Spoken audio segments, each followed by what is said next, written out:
If someone told you that German soldiers, men who had marched across Europe under Hitler's banner, would one day stand frozen in shock, not because of war, but because of ice cream, baseball, and unexpected kindness, you might think it was a myth. But the truth is stranger, deeper, and far more revealing about the world that existed behind the battlefield.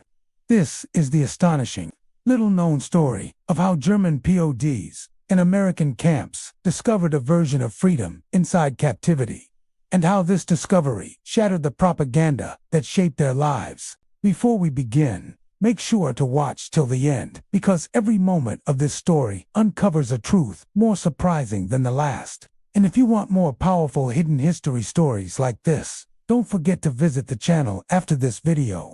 When the German Wehrmacht finally realized that the war was collapsing on every front, many soldiers felt a cold, creeping fear, not of death, but of what the Allies would do to them if captured. They had heard terrifying stories spread by Nazi propaganda ministries. They were told that Americans were cruel, barbaric, and hungry for revenge. They were warned that life in an American prisoner camp would be worse than life in a Soviet bunker. Young men sat around dying fires at night, whispering about torture, starvation, and humiliation awaiting them on foreign soil. In their minds, surrender was not safety. It was a slow, dark end. So when captured German officers and foot soldiers were transported across the ocean and brought deep into the heartland of the United States, places like Texas, Kansas, Oklahoma, and Louisiana, they braced themselves. They imagined chains, cold cells, and hunger. They imagined beatings and endless punishment. But what awaited them was not just different, it was something they had never imagined possible. As their trucks rolled through the wide stretches of Texas, many POWs looked out the windows with a kind of stunned curiosity. Instead of bombed-out cities, they saw open landscapes, clean roads, new cars, and farms so enormous they believed the whole region must belong to millionaires. Some whispered, "If this is just one American state, how strong is this country?" It was the first crack in the world they thought they knew. When they arrived at the camps, the gates opened not into misery, but into a world that felt almost unreal. They expected gunmen screaming orders. Instead, they saw neatly built barracks painted in fresh colors.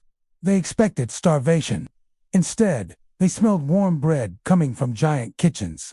They expected harsh labor. Instead, they saw open recreation fields, huge dining halls, and Red Cross posters reminding guards that POWs had rights that must be respected. For many, this moment was so overwhelming that they later said it felt like stepping into another planet. Some even confessed that they questioned whether America was creating an illusion to trick them. But the illusion never broke, because it wasn't an illusion at all. One of the first things that shook the German soldiers to their core was the presence of baseball fields inside the camps. They watched American guards play the sport, laughing, shouting, practicing throws, and cheering. Soon, the guards invited prisoners to join in.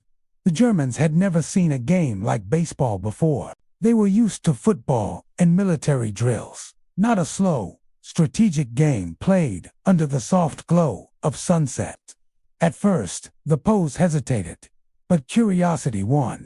And soon, fields that once echoed with the footsteps of marching armies now echoed with the crack of wooden bats, playful arguments, and bursts of laughter.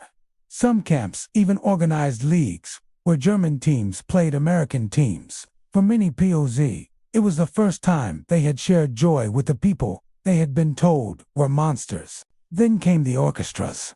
Many German soldiers had been musicians before the war, or had grown up in families where classical music was a part of daily life. When the Americans discovered this, they allowed the prisoners to form orchestras, providing them with violins, cellos, trumpets, and drums. In the evenings, the sounds of Beethoven, Bach, and Schubert floated across the warm American air.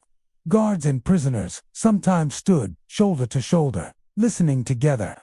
The war outside seemed to disappear in those moments. Music, the universal language of humanity, did what bullets never could. It connected the two sides. And then, almost unbelievably, the beer gardens arrived. In several camps, the Americans allowed controlled access to beer not as a luxury, but as a gesture of humanity. Germans would sit at makeshift picnic tables, drinking, laughing, arguing about politics, talking about home, and wondering how the world had become so upside down. Many Poles later wrote in their diaries that they simply couldn't understand why America treated them this way. Why give kindness to an enemy? Why allow dignity in a time of destruction? Why offer comfort to those who had been trained to see Americans as soulless? But the moment that truly broke them emotionally, the moment that cracked open their entire belief system, was something so simple, so ordinary in American life, that it almost doesn't seem real. Ice cream. Many German POWs tasted ice cream for the first time in the camps. To Americans, it was nothing special.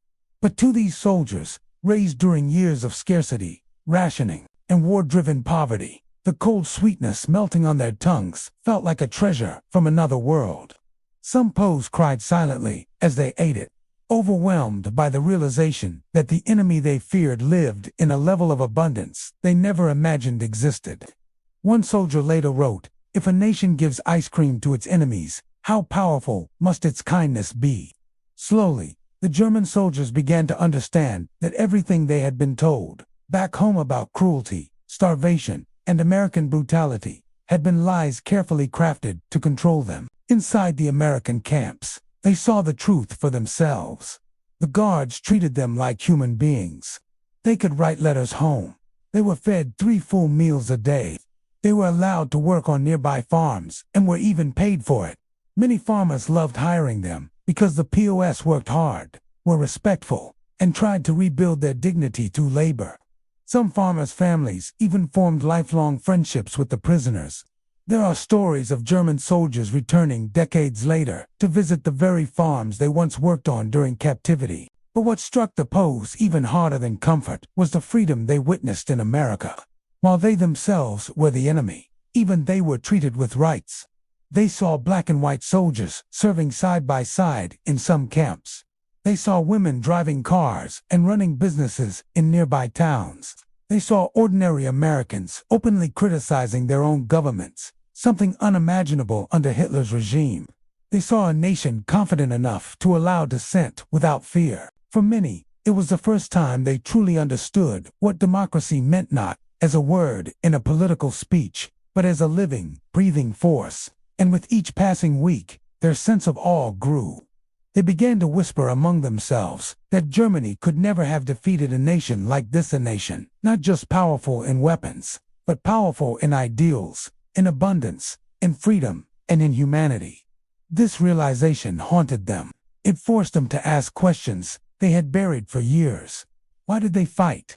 What had they been protecting? Why had they believed in a system built on fear, when another system built on respect clearly won without trying? Some soldiers confessed that the American camps were the first time they felt truly safe since the war began. Others admitted that they dreaded the day they would be sent back to Germany because they knew what waited for them there. Ruins, hunger, shattered families, destroyed cities, and the dark knowledge that everything they had believed in had been a lie.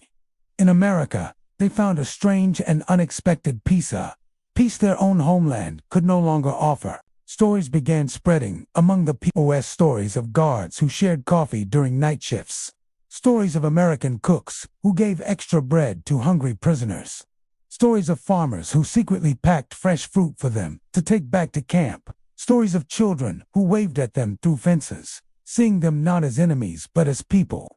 These small acts of humanity did something the war never could. They healed. Years later, many German POWs who survived the war told the same story again and again. Their time in American camps changed them forever. It changed how they saw the world, how they understood freedom, and how they viewed the power of compassion. Some even returned to America after the war to start new lives. Others named their children after American guards who treated them kindly. And many kept the memory of that first taste of ice cream as a symbol of a world they never knew existed until they walked through the gates of captivity.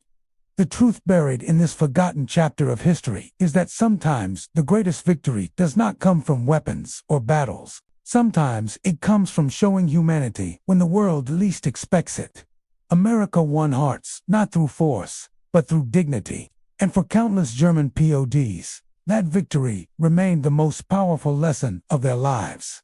If you want more hidden stories, forgotten truths, and powerful moments from history that reveal the world behind the world you think you know, make sure to visit the channel for the next video.